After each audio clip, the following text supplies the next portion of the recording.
O Jornal da Cultura está começando e traz os seguintes destaques. Pela primeira vez desde julho, casos de síndrome respiratória crescem em todo o Brasil. O impasse segue com os quase 7 milhões de testes da Covid-19 parados em galpão na Grande São Paulo. Estados Unidos e Alemanha têm maior número de mortes por coronavírus desde o início da pandemia. Acidente entre ônibus e caminhão em rodovia no interior paulista deixa ao menos 41 mortos. Parlamentares reagem à postagem do deputado Eduardo Bolsonaro, que acusou o Partido Comunista Chinês de espionagem sobre a tecnologia 5G. 18 dias após Joe Biden ser apontado como vitorioso nas eleições americanas, presidente da China parabeniza a democrata. Diego Armando Maradona, o gênio canhoto do futebol, morre aos 60 anos na Argentina. Olá, boa noite. E hoje temos a presença do filósofo Luiz Felipe Pondé, professor da FAAP, diretor do Laboratório de Política, Comportamento e Mídia da PUC, e do médico sanitarista Dr. Gonzalo Vecina. E você pode fazer comentários pelo Twitter na hashtag Jornal da Cultura. Boa noite, doutor Gonzalo. Seja bem-vindo. Boa noite, Pondé. Boa noite. A Câmara dos Deputados vai criar um grupo de trabalho para acompanhar o processo de implantação da tecnologia 5G no Brasil.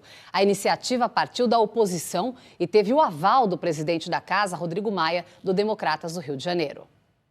A medida é uma das respostas do parlamento ao mais recente ataque do deputado Eduardo Bolsonaro, do PSL paulista, à China, principal parceiro comercial do Brasil. Na segunda-feira, ele postou uma mensagem em que afirmava que o Palácio do Planalto havia declarado apoio a uma iniciativa dos Estados Unidos, batizada de Aliança Global, para manter a rede 5G no mundo livre de uma suposta espionagem chinesa. O texto foi retirado do ar no dia seguinte, mas já era tarde. A Embaixada da China no Brasil fez uma reclamação formal ao governo brasileiro e classificou de infame a acusação de espionagem feita por Eduardo Bolsonaro e algumas personalidades. A nota fez um apelo para que essas personalidades deixem de seguir a retórica da extrema-direita norte-americana e parem com as desinformações e calúnias sobre a China. E conclui, se não pararem, vão arcar com as consequências negativas e carregar a responsabilidade histórica de perturbar a normalidade da parceria China-Brasil. O pano de fundo desses atritos é a batalha comercial travada pelos Estados Unidos com o país asiático há alguns anos. Agora, um dos principais pontos de tensão é o mercado de 5G no mundo. O presidente Donald Trump pressiona países parceiros a barrarem a adoção da tecnologia chinesa, que é mais barata. Embora sem provas, Trump afirma que os equipamentos permitiriam a interceptação de dados de usuários. Este não foi o primeiro ataque do atual governo brasileiro ao principal parceiro comercial do país. Jair Bolsonaro falou mais de uma vez que a China estaria comprando o Brasil. A origem da pandemia do coronavírus também foi atribuída por Eduardo Bolsonaro aos chineses. Recentemente, Bolsonaro questionou a credibilidade da vacina chinesa contra o coronavírus, desenvolvida em parceria com o Instituto Butantan. No Congresso, a oposição já tem uma estratégia pronta. Se o pai do deputado, que é o presidente Jair Bolsonaro, se cala frente a estas agressões contra o maior parceiro comercial do Brasil, o parlamento não pode se calar. Então, eu estou apresentando um requerimento ao plenário da Câmara dos Deputados que pede que analisem a destituição do deputado Eduardo Bolsonaro da presidência da Comissão de Relações Exteriores e Defesa Nacional da Casa. Nós procuramos o Ministério das Relações Exteriores para falar sobre a reação da China à declaração de Eduardo Bolsonaro, mas até agora não recebemos uma resposta. Pondé, o Brasil já comprou desafetos com a Argentina, União Europeia, Estados Unidos e agora com a China. A diplomacia brasileira já não anda muito bem vista, mas pelo jeito tudo pode piorar. Quais podem ser as consequências dessa fala do deputado Eduardo Bolsonaro? Isso de fato vai nos atingir de alguma forma? A sorte é que a gente não vive numa era em que a diplomacia tem tanta bola assim, né? Por exemplo, é muito interessante como no caso do Brexit, do Reino Unido, a diplomacia foi muito pouco ouvida no caso, porque como o capitalismo é muito avançado nas relações comerciais, você pode muitas vezes dar um bypass na diplomacia oficial. Outra coisa é que a tese do Eduardo Bolsonaro, a família Bolsonaro é uma família de mentecaptos, a gente sabe disso, né? E esse núcleo aí, que está ao redor da diplomacia, inclusive no Itamaraty, é um dos piores núcleos que tem no governo Bolsonaro. Mas a tese deles é de que, como na China você tem uma espécie de convergência que não é muito clara entre a iniciativa privada e o governo, que por isso a China poderia vigiar e invadir os países do ponto de vista da informática e da internet, caso o país comprasse 5G, que é uma bobagem, porque os Estados Unidos também pode. O Brasil, de fato, corre esse risco de ser espionado? Não corre. Os Estados Unidos também pode. Né? O governo americano também pode estabelecer esse tipo de vigilância, como, aliás, há algum tempo atrás, o próprio Snowden foi uma figura ligada a esse tipo de suspeita. Então, assim, o argumento é completamente, de uma irresponsabilidade, porque a China é o maior parceiro comercial brasileiro, é de uma estupidez que está dentro desse núcleo de uma espécie assim, de boçalidade instalada em Brasília, que eu não acho que vai criar esse problema todo, primeiro porque o governo já tem esses pesos e contrapesos, a casa reage, né, para apagar o incêndio, e porque, no final das contas, a China sabe muito bem que a família Bolsonaro é capta, então sabe que não representa, de fato, o que o país todo quer fazer. Mas num momento da economia tão fragilizada aqui no Brasil, parece insano você comprar uma briga com o seu principal parceiro comercial. Mas é insano. É insano. Eu acho que é uma espécie de surto. Assim, a gente sabe que mentalidades muito ideológicas beiram a insanidade, né? Tem muita gente que já pesquisa isso, estuda isso, não é uma mera opinião minha. Mas eu acredito que não há esse risco. Os Estados Unidos do Trump estavam em guerra comercial com a China, pressionou o Reino Unido, mas a Inglaterra normalmente faz o que os Estados Unidos manda. Mas para nós é uma grande bobagem. Eu não acho que isso vai dar nenhum resultado negativo, não. Maior. O presidente Jair Bolsonaro disse hoje que a vacina contra a Covid-19 será gratuita e voluntária no Brasil. Ele também afirmou que o governo federal não tem relação com um apagão que durou 3 semanas no Amapá. A comitiva de Jair Bolsonaro chegou pouco antes das 11 da manhã em São Paulo. O presidente desceu do carro rapidamente para tirar fotos com apoiadores, entre eles uma criança, mas não falou com a imprensa. O primeiro compromisso de Bolsonaro foi na Sociedade Hípica, com cerca de 150 empresários e investidores. Ele recebeu uma homenagem durante o encontro. No discurso, o presidente disse que o governo federal não tinha competência ou atribuição para resolver o apagão que durou mais de 3 semanas no Amapá. O que foi feito no Amapá, um problema sério que tivemos no dia 3 agora de novembro, a questão da energia elétrica, não tem nada a ver com o governo federal, mas como nós aqui somos o governo de 210 milhões de brasileiros, nós fomos para lá. Menos de 2 semanas, o assunto foi resolvido. E não era competência ou atribuição nossa. O presidente ainda elogiou o Ministério de Minas e Energia pelo voluntarismo como tratou a questão. O apagão no Amapá durou 22 dias e ocorreu depois do colapso da subestação de Macapá, afetada por uma explosão seguida de incêndio em um dos transformadores. Bolsonaro também falou que a vacina para a Covid-19 será gratuita, mas não obrigatória para a população. A vacina, uma vez certificada pela Anvisa, nós compraremos para que a população possa, de forma voluntária e gratuita, receber a aplicação da mesma. À tarde, Jair Bolsonaro visitou a sede da CNN Brasil, que fica aqui na Avenida Paulista. Depois atravessou a avenida a pé e veio até a Federação das Indústrias de São Paulo, onde participou de um evento fechado à imprensa. No fim da tarde, o presidente retornou para Brasília.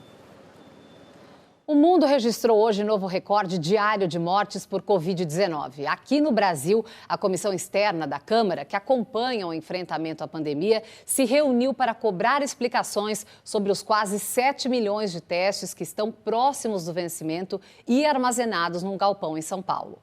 Durante o encontro, o secretário de Vigilância em Saúde do Ministério da Saúde, Arnaldo Medeiros, afirmou que quando os testes foram adquiridos em abril, eles entraram num processo de validação emergencial pela Anvisa. No entanto, o secretário afirmou que há divergências sobre a validade dos reagentes dos testes. A forma cartorial, ela tem um vencimento dado pelo registro da Anvisa em dezembro de 2020. Só que o kit não é formado pela caixa. O kit é formado por componentes. E quando você olha para o prazo de validade dos componentes do kit, você verifica que o prazo de validade dos componentes do kit, ela é, sei lá, para 2023, por exemplo. O secretário disse ainda que a pasta recebeu um estudo da Organização Pan-Americana de Saúde sobre a ampliação do prazo de validade dos testes em até 4 meses. Inicialmente, o vencimento aprovado pela Anvisa é entre dezembro deste ano e janeiro do ano que vem. Para o prazo de uso ser estendido, é necessário o aval da Agência de Vigilância, que aguarda a documentação do Ministério da Saúde para fazer a análise. Os mais de 6.800.000 testes do tipo RT-PCR estão em um galpão em Guarulhos, na Grande São Paulo. E hoje, a farmacêutica americana Pfizer anunciou que enviou à Anvisa os primeiros dados dos testes da vacina contra a Covid-19. A empresa busca acelerar o trâmite de registro do imunizante. No Brasil, quase 3.000 voluntários participaram dos testes, mas o Ministério da Saúde ainda não fechou o acordo com a farmacêutica americana. Enquanto isso, o número de casos e internações no país cresce. Na capital do Rio de Janeiro, a taxa de ocupação da rede municipal está em 91%. E faltam vagas nas UTIs. Isso porque muitos leitos na cidade foram fechados com a queda nos índices da pandemia. Em maio e junho, as redes estadual e municipal somavam 2.564 leitos, o dobro do que está disponível hoje. Em Curitiba, no Paraná, a prefeitura suspendeu por 14 dias a realização de cirurgias eletivas em hospitais particulares. Os procedimentos já estavam suspensos na rede pública desde o dia 17 de novembro. E o mundo registrou novo recorde diário de vítimas da Covid-19, mais de 12.700 óbitos. A Alemanha teve hoje a maior notificação de mortes desde o início da pandemia. Foram 410 em 24 horas. No total, o país registra 14.900 vítimas. Os Estados Unidos também registraram recorde de óbitos por causa da doença, mais de 2.000 em um dia. É a primeira vez que o país ultrapassa esse patamar desde maio. Doutor Gonzalo, vamos começar com o Brasil para falar dos testes, né? Desde o início da pandemia, as decisões tomadas com relação aos testes, na sua opinião, elas foram corretas? A quantidade de unidades, a distribuição? O problema dos testes é a marca. É uma marca boa da Coreia do Sul, mas a maior parte das máquinas que nós temos para fazer sequenciamento no Brasil não utiliza esse teste. Então, esse teste pode aumentar a validade dele, que não tem aonde usar, porque somente uma pequena rede, em volume, a rede de laboratórios centrais de saúde pública, que são os LACENs, o caso aqui de São Paulo, Adolfo Lutz, eles fazem algo em torno de 5.000 exames por dia. Essa é a capacidade de utilizar esses 7 milhões de testes. Eles foram comprados errado. Ponto. Ou seja, não adianta prorrogar o prazo de validade? Não adianta prorrogar o prazo de validade, teria que prorrogar muito o prazo de validade. 7 milhões dividido por 5.000 dá um monte de dias. E nós não vamos ter condição de gastar esses testes nesse espaço de tempo que nós temos. Agora, caso adiantasse prorrogar a validade dos testes, seria algo seguro, uma decisão segura? Não, com certeza. A empresa que teria que dizer que aceita e a vigilância sanitária teria que aceitar também. E eles não iriam correr o risco. É uma empresa boa, reconhecida no mundo, a empresa sul-coreana. Ela jamais faria isso se não fosse possível aumentar. Eu não vejo nenhum problema aumentar em 4 meses se os testes estavam adequadamente armazenados. Eu acho que estavam. O armazém do Ministério aqui em São Paulo é bom. O problema foi um erro de escolha feito em abril. Quando tinha muita barata voando. Então é provável que desse para fazer um erro. Barata voando é ótimo. E qual a sua expectativa em relação ao plano de vacinação? O que deveria ser prioridade no seu ponto de vista, doutor Gonzalo? Eu acho que falta um pouquinho de governo. Eu gostaria que tivesse governo para resolver esse problema da vacina. Veja, nós temos 2 vacinas. Uma vacina boa, que é a da AstraZeneca, e outra vacina boa, que é a vacina da chinesa, a Coronavac. Só que essa daqui não está sendo levada em conta. Nós temos que ter as duas vacinas sendo interpretadas e colocadas para frente, porque o volume que elas têm para nos oferecer não será suficiente para vacinar toda a população brasileira.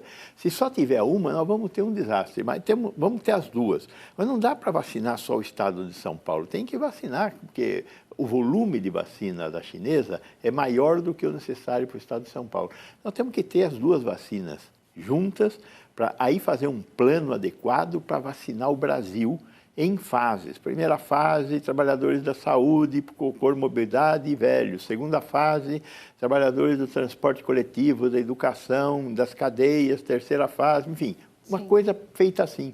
Tem que chamar inteligência, porque não tem essa inteligência, nunca teve no Ministério. O Ministério sempre se valeu de consultorias, chama lá 30 epidemiologistas, vacinologistas, imunologistas, e eles fazem uma proposta. E essa proposta aí depois é transformada numa verdade política e é executada. E você vai ver a seguir, eleitos mais de 100 candidatos a prefeito têm pendências na justiça. E ainda, acidente entre caminhão e ônibus no interior paulista deixa pelo menos 41 mortos. Nós voltamos em instantes, não saia daí.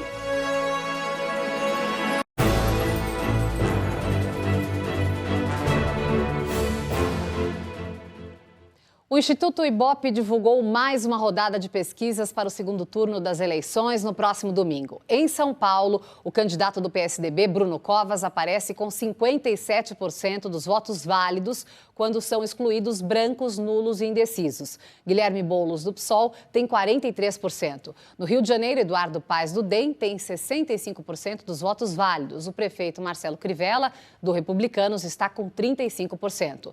No Recife, João Campos, do PSB, aparece com 51% dos votos válidos. Marília Arraes, do PT, tem 49%. Os dois estão tecnicamente empatados dentro da margem de erro. Os 3 levantamentos foram feitos entre 23 de novembro, hoje, com 1.001 eleitores de cada cidade. Foram registrados na Justiça Eleitoral e a margem de erro é de 3 pontos percentuais para mais ou para menos. Na corrida por uma vacina contra o novo coronavírus, pelo menos 2 laboratórios estão utilizando uma tecnologia inédita. No lugar de fragmentos do próprio vírus, usados normalmente na produção dos imunizantes, eles utilizam uma sequência genética do micro-organismo desenvolvida nos laboratórios. São mais de 10 anos de estudos. O uso de uma nova tecnologia para a produção de vacinas era uma meta da ciência. Por causa da pandemia, virou realidade, graças aos investimentos que permitiram acelerar as pesquisas. Nas vacinas tradicionais são usadas partes de um vírus ou mesmo vírus modificado para fazer o organismo desenvolver uma resposta imunológica de proteção. Na nova técnica, os cientistas sintetizaram em laboratório um RNA mensageiro, que nas células de um ser vivo leva a informação do DNA para a produção de proteínas. Este mensageiro, o mRNA, produz então a proteína do coronavírus responsável pela interação com as células humanas. Como resultado, o sistema imunológico estimula as células de defesa para proteger o organismo.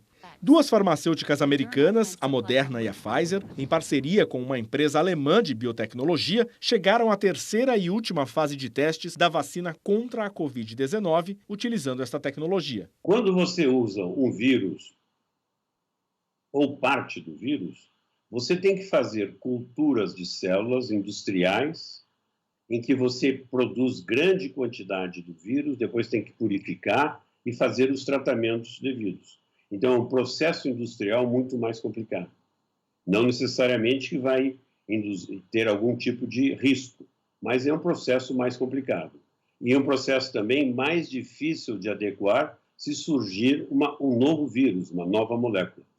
Com este caso do RNA mensageiro, em 40 e poucos dias, já se iniciavam os testes clínicos, mostrando muito bem o poder dessa técnica, porque rapidamente pode chegar dentro de um produto que seja utilizável já para ver a sua eficácia em gente.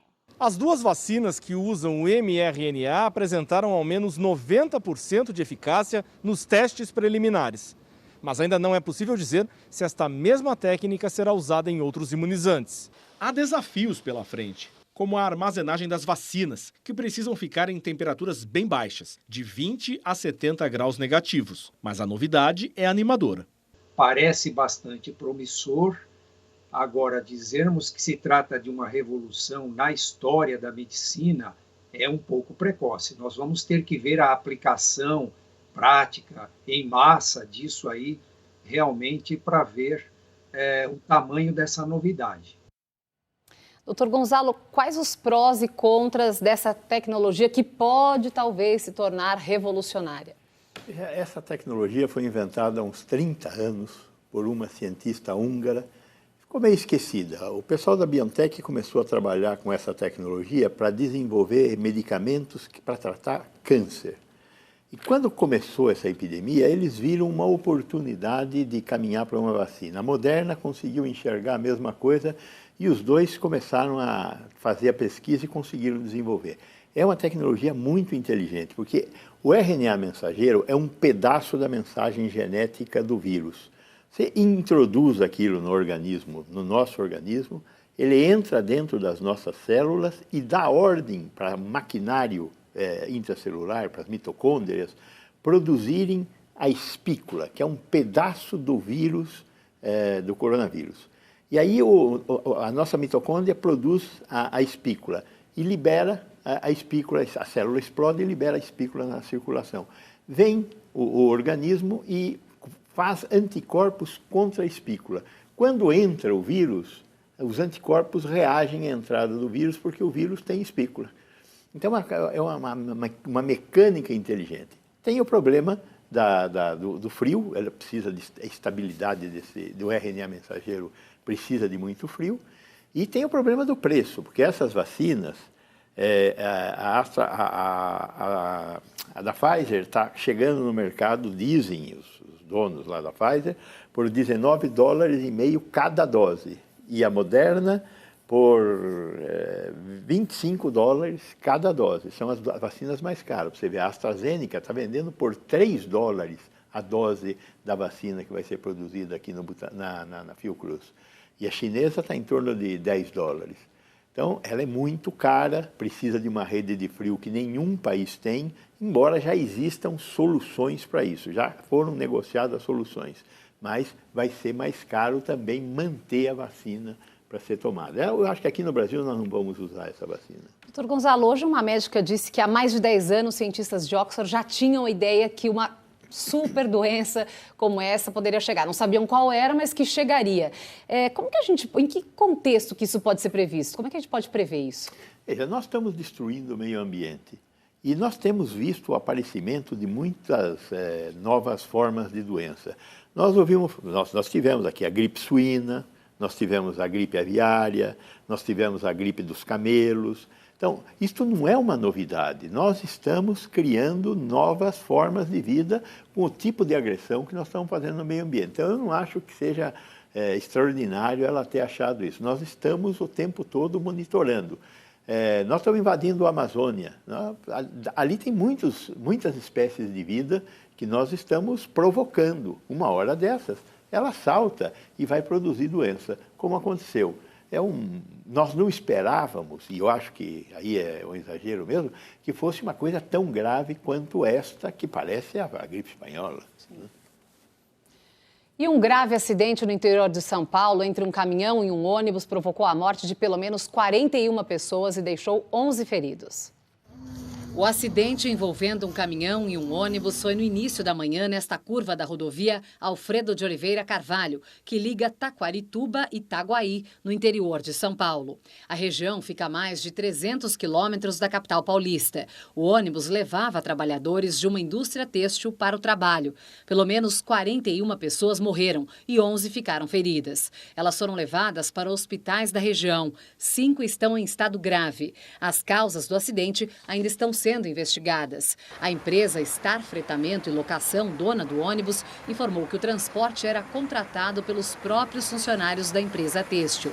Em nota, a Agência de Transporte do Estado de São Paulo, responsável pela fiscalização do transporte de passageiros entre as cidades, informou que a companhia responsável pelo ônibus não possui registro para levar pessoas e funcionava ilegalmente desde 2019. E que em 2020 foram aplicadas penalizações como autuação, multas e apreensão do veículo. O acidente é considerado o mais grave em rodovias paulistas em 22 anos. A Prefeitura de Itaguaí, onde aconteceu a batida, decretou luto de 3 dias. O governo de São Paulo pede à população que faça doação de sangue em Botucatu para ajudar no tratamento dos sobreviventes. O Hemocentro da cidade, que comemora hoje o Dia Internacional do Doador de Sangue, bateu o recorde de doações, mas apela para que a população continue doando. A Secretaria Estadual da Justiça e Cidadania disponibilizou o atendimento psicológico para vítimas e seus familiares. Em nota, a empresa de ônibus Star Fretamento e Locação disse que não atua clandestinamente porque tem registro na Agência Nacional de Transporte Terrestre. E você vai ver em instantes, baixa mobilidade social perpetua a pobreza no Brasil. E ainda, Fiocruz aponta aumento de casos de síndrome respiratória em todo o país. Aguarde que nós voltamos já já.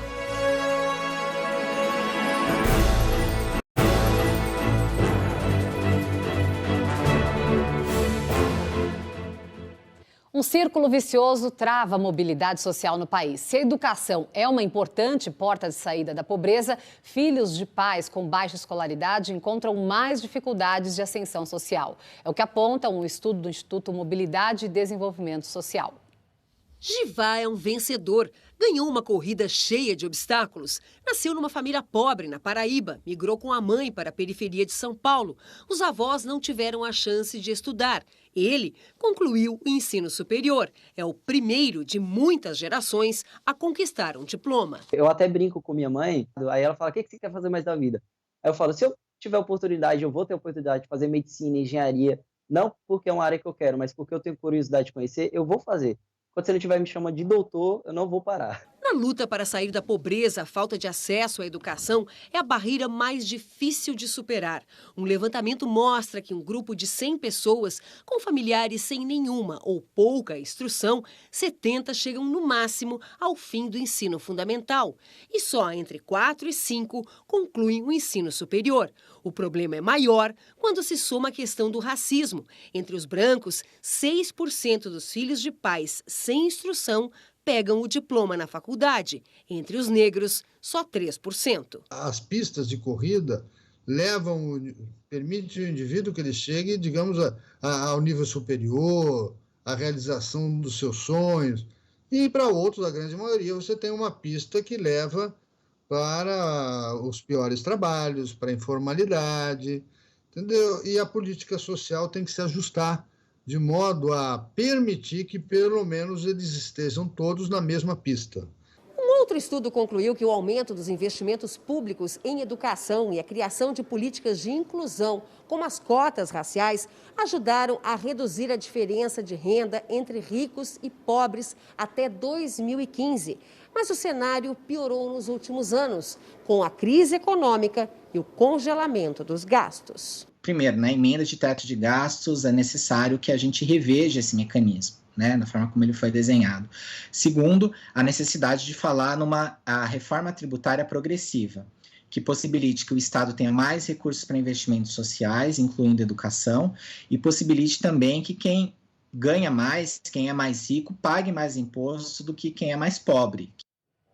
Pondé, para você, qual a principal barreira social? A gente sabe que são muitas, mas eu queria que você citasse a maior pedra no sapato aí. São muitas porque a sociedade é um sistema, ela é sistêmica, então você tem dificuldade de mobilidade social, você acaba se movendo na cidade com mais dificuldade também, de repente, né? Você percorre mais espaços dentro da cidade, como se falava, sei lá, você pega trem, ônibus, trem de novo, então as distâncias também é um problema. No caso da matéria, é a educação. A gente sabe que a educação formal, ela é reconhecidamente um dos métodos para você diminuir essas diferenças. É tão óbvio que dá até a impressão que a gente está falando assim, olha, o Sol é redondo, sabe? O círculo é redondo, o quadrado é quadrado, porque isso é muito óbvio.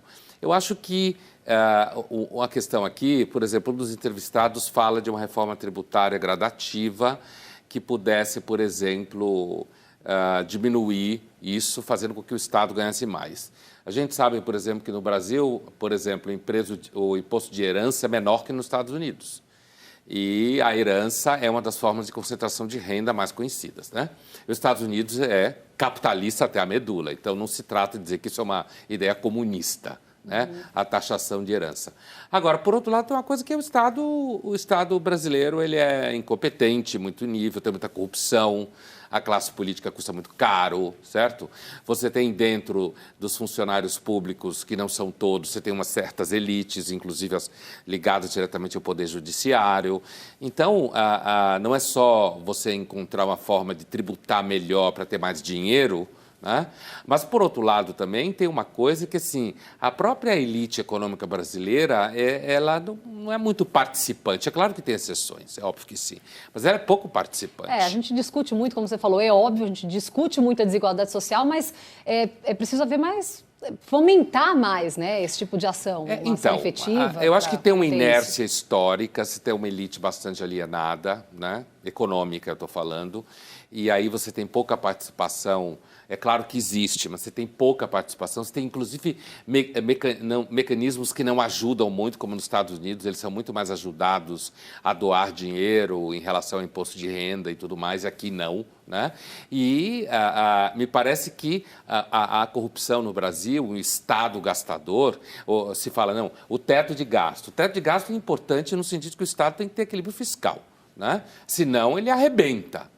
Agora, dentro do que gasta, você pode fazer uma organização melhor do que gasta. Aí que está. Né? A educação é sempre o último da fila. Por quê? Porque a educação, o professor pode fazer greve, ninguém para, ninguém percebe, certo? É assim, você não tem um impacto muito direto, o impacto é a médio prazo. Mas a lição de casa todo mundo sabe. Educação formal, de mesma qualidade, para toda a população, diminui a desigualdade social. Os casos de síndrome respiratória aguda grave apresentaram alta no Brasil pela primeira vez desde julho. É o que aponta um levantamento da Fundação Oswaldo Cruz. Dores musculares, febre, calafrios e falta de ar são sintomas da síndrome respiratória aguda grave, que é uma complicação da síndrome gripal e pode evoluir rapidamente à insuficiência respiratória. Pode ser por infecção bacteriana, pode ser por outras infecções virais, por exemplo, do H1N1, né, como a gente teve em 2009, né, a pandemia que obviamente nem se compara com a atual, né, e claro que isso muito levantado no coronavírus. Neste ano, quase 98% dos casos de síndrome respiratória aguda grave no Brasil foram provocados pela Covid-19. E o número de pacientes com essa síndrome voltou a subir, segundo o levantamento divulgado pela Fundação Oswaldo Cruz. Das 27 capitais brasileiras, 12 estão em potencial moderado ou forte de crescimento de casos. O relatório da Fiocruz leva em conta o monitoramento semanal da Infogripe, com dados coletados até o último sábado. A última vez que o país registrou aumento como este foi na semana de 28 de junho a 4 de julho, pico da pandemia do SARS-CoV-2. Quando a pandemia chegou, nós mobilizamos, né, a população, o poder público, várias medidas para poder fazer um controle através de distanciamento, né, evitar aglomerações, as pessoas terem recomendações de higiene. E a partir de um determinado momento isso foi se flexibilizando, então as pessoas que ainda tem muitas pessoas que são passíveis, né, de serem infectadas. Aqui em Santa Catarina, 13 das 16 regiões de saúde estão com risco gravíssimo de contaminação para o novo coronavírus. E apenas uma região tem o número de leitos disponíveis considerado moderado. A taxa de ocupação das UTIs no estado passa de 82%.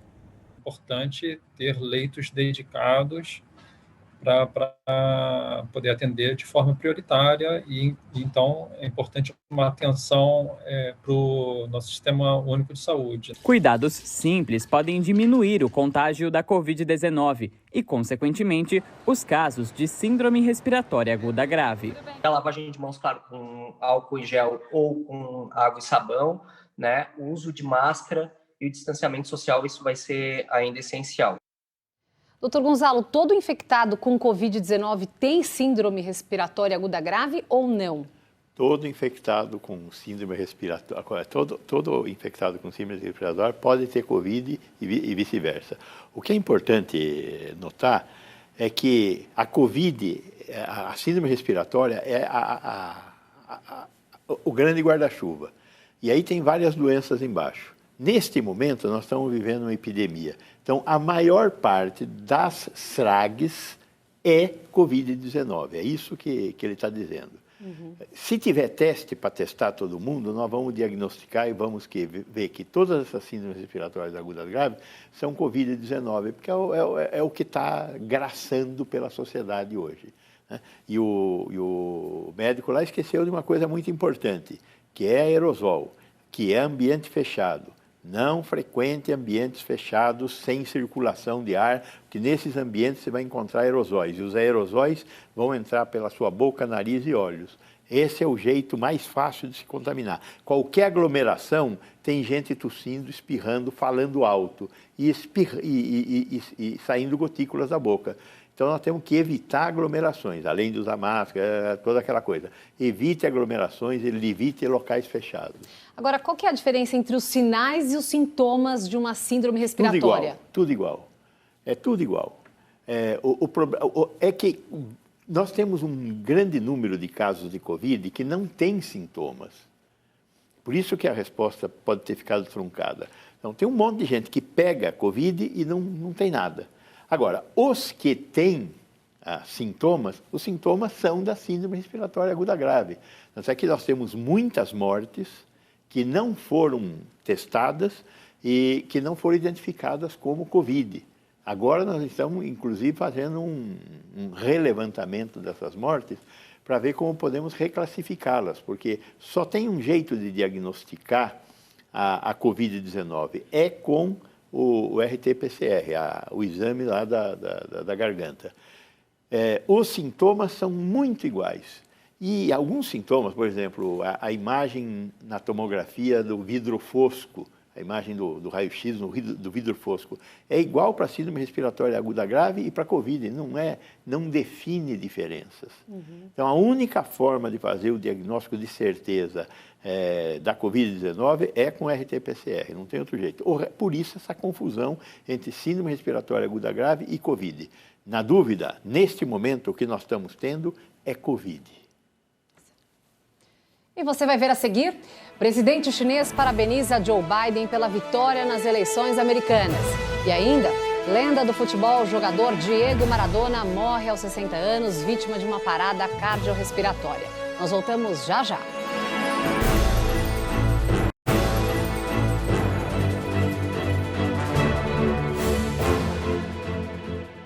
Mais um líder parabenizou Joe Biden pela vitória nas eleições americanas, o presidente da China. Na mensagem enviada ao presidente eleito, Xi Jinping disse que o desenvolvimento saudável das relações entre Pequim e Washington atende também aos interesses da comunidade internacional. Foi um aceno depois do desgaste das disputas comerciais durante os 4 anos da gestão de Donald Trump. Outro aceno veio do Irã. O presidente Hassan Rouhani declarou ter esperanças de voltar à situação de 20 de janeiro de 2017. Ele se referiu às negociações do acordo nuclear que Trump abandonou há 2 anos, impondo pesadas sanções econômicas a Teherã. As relações entre os dois países atingiram o ponto máximo de tensão em janeiro, depois que as forças americanas mataram o general Qassem Soleimani, da Guarda Revolucionária. Na contramão, o presidente Donald Trump insiste em dizer sem provas que venceu as eleições. Ele participou por telefone de uma reunião com republicanos e pediu ajuda para reverter o resultado. Em mensagem na véspera do Dia de Ação de Graças, o presidente eleito Joe Biden disse que os americanos devem se unir para combater a pandemia e deu um recado indireto ao adversário. Our democracy was tested this year. And what we learned is this: the people of this nation are up to the task. In America, we have full and fair and free elections. And then we honor the results. Bom, a relação Estados Unidos-China muda para melhor com Joe Biden no poder? A expectativa é que as relações dos Estados Unidos melhorem em larga escala, porque o Biden é um homem de centro, né? Ele era o verdadeiro candidato de centro, não o Trump. Ele é um homem de centro, ele é um homem de histórico de negociação, respeito às instituições. Ele do Partido Democrata, ele é o Partido Democrata histórico, que negocia com o republicano, que joga golfe com o republicano, certo? Ele tem que lidar com a ala mais esquerda, identitária do Partido Republicano, do Partido Democrata, que já está reclamando, dizendo que a diversidade no governo dele vai ser fake. Agora, as relações internacionais, ele é um homem que provavelmente vai respeitar mais acordos multilaterais e vai fazer o jogo da diplomacia. A guerra comercial entre Estados Unidos e China é inevitável. Não significa que vai acabar porque o Trump acabou. E o cenário da batalha da tecnologia melhora também? Isso é inevitável, essa tensão. O que não vai melhorar a batalha pela tecnologia, inclusive melhorar no sentido estrito. Há um ano e meio atrás, 2 anos atrás, uma revista inglesa muito famosa chamada The Economist, ela fez cenários de causas de guerras possíveis no futuro em 20 anos, né? Esse era o exercício do dossiê da revista, e o primeiro tema no topo era guerra por causas tecnológicas. Inteligência artificial, biotecnologia, briga por informação.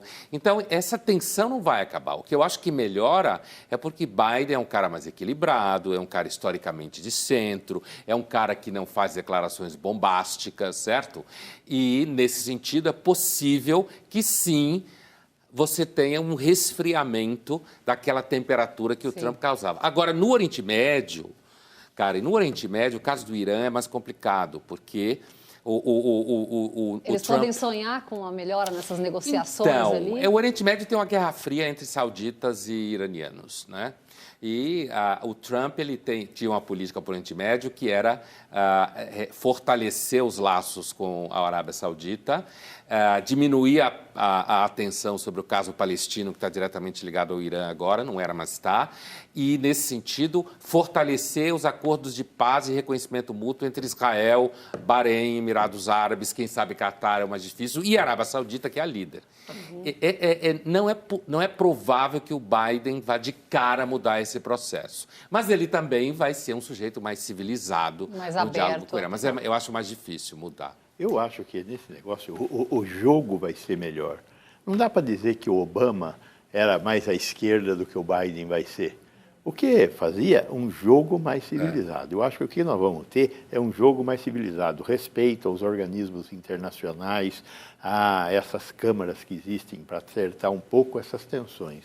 Isso eu acho que vai acontecer. E Biden disse hoje também que não vai repetir o governo de Obama, né? Ele hoje deu uma declaração. Tem um outro problema que eu queria falar com você, doutor Gonzalo. A pandemia aumentou a fome nos Estados Unidos, né?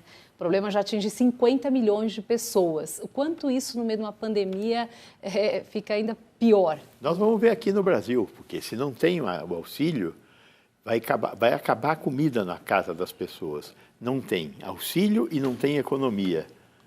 Essas pessoas, se não receberem ajuda do Estado, elas vão buscar comida, vão buscar nos Estados Unidos, vão buscar na Europa, vão buscar onde tiver que buscar. As pessoas não vão morrer de fome. Então, nós temos que preparar o Estado para proteger a sua sociedade da fome de parte da sociedade. Não tenho a menor dúvida disso. E um dos maiores gênios da história do futebol morreu hoje. Aos 60 anos, Diego Armando Maradona teve uma parada cardiorrespiratória 2 semanas depois de uma cirurgia no cérebro.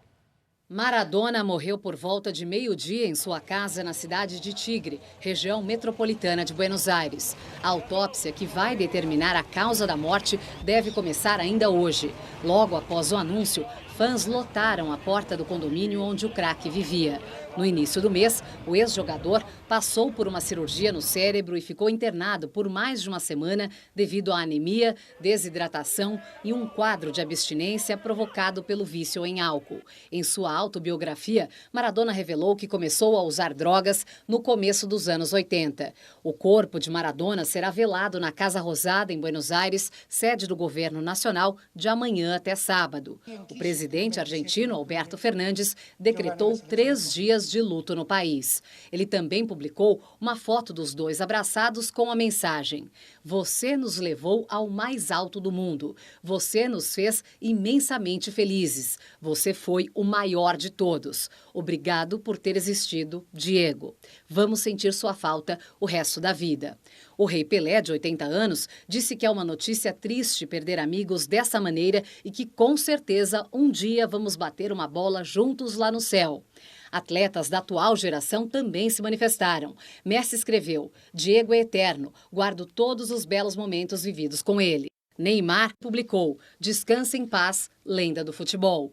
O português Cristiano Ronaldo chamou o argentino de gênio eterno e um mágico inigualável.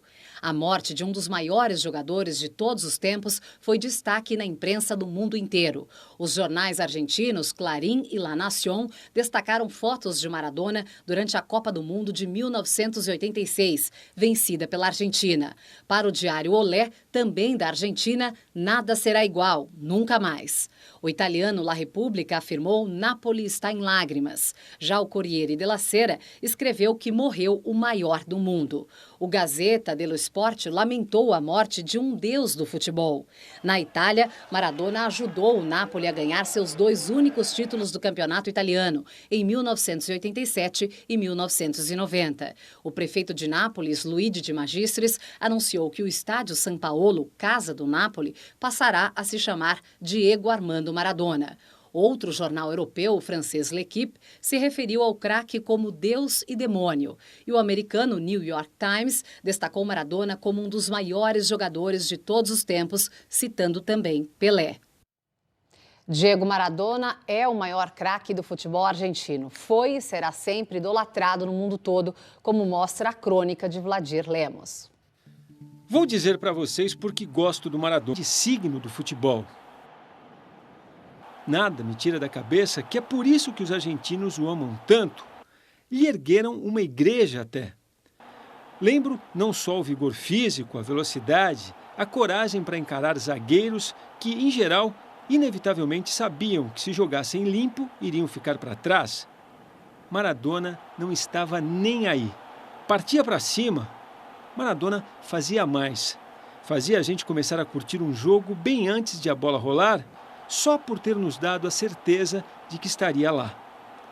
Jogar em bola é que saberão exatamente do que se trata. Hoje, Maradona voltou a ser notícia, colocou o mundo da bola de luto. Mas a qualquer tempo, esse argentino nos servirá como prova de que nada apaga a fina arte de jogar bola, nem a ácida fórmula do politicamente correto. Pondé, qual o simbolismo da morte de um ídolo como Maradona, que era considerado Deus na Argentina e idolatrado pelo mundo inteiro? Olha, já tem muita gente que estuda religião, que faz inúmeras relações entre esporte, grandes jogadores de futebol, no caso, e um vínculo que é absolutamente mítico, né? Mas no caso do Maradona, fora a questão do futebol, eu pontuaria uma certa consistência de visão política de mundo dele, independente do que você pensa da visão política dele ou não, né? No sentido de ser identificado com uma crítica ao capitalismo, crítica à desigualdade social, uma defesa das populações mais pobres da América Latina, inclusive a famosa amizade dele com o Fidel, que ele tratava o Fidel como meu segundo pai, alguma coisa assim, né? Assim como também fica a história de uma pessoa, como diz bem a matéria, extremamente passional e que, inclusive, infelizmente, abusou de muito uso de droga, né? Como todo mundo sabe. Então, o Maradona, ele é uma figura que a gente pode falar assim, uma espécie de figura trágica, extremamente famoso, um craque de futebol, que tinha posições políticas muito claras e bancava essas posições políticas, e, ao mesmo tempo, alguém que, infelizmente, foi arrastado por um tipo de prática que talvez tenha ajudado ele a viver tão pouco. 60 anos hoje é muito pouco. E foram os vícios, né, que prejudicaram Maradona após a cirurgia. Mas eu não tenho dúvida, ele fez o mundo melhor. Eu acho que nós temos que cumprimentar o Maradona pelo que ele conseguiu contribuir para esse mundo tão difícil no qual nós vivemos. É pena que ele tenha partido tão cedo, mas ele teve seu lugar nesta nossa história. E nós agradecemos a presença do filósofo Luiz Felipe Pondé e do médico sanitarista Gonzalo Vecina. Boa noite, doutor Gonzalo. Obrigada. Boa noite, Pondé. Até a próxima. Boa noite. Fique agora com o programa Opinião. E nós terminamos esta edição com a música La Mano de Dios, uma homenagem a Diego Maradona, referência ao histórico gol marcado pelo gênio do futebol nas quartas de final da Copa do Mundo de 1900. Soñaba jugar mundial y consagrarse en primera. Tal vez jugando pudiera a su familia ayudar.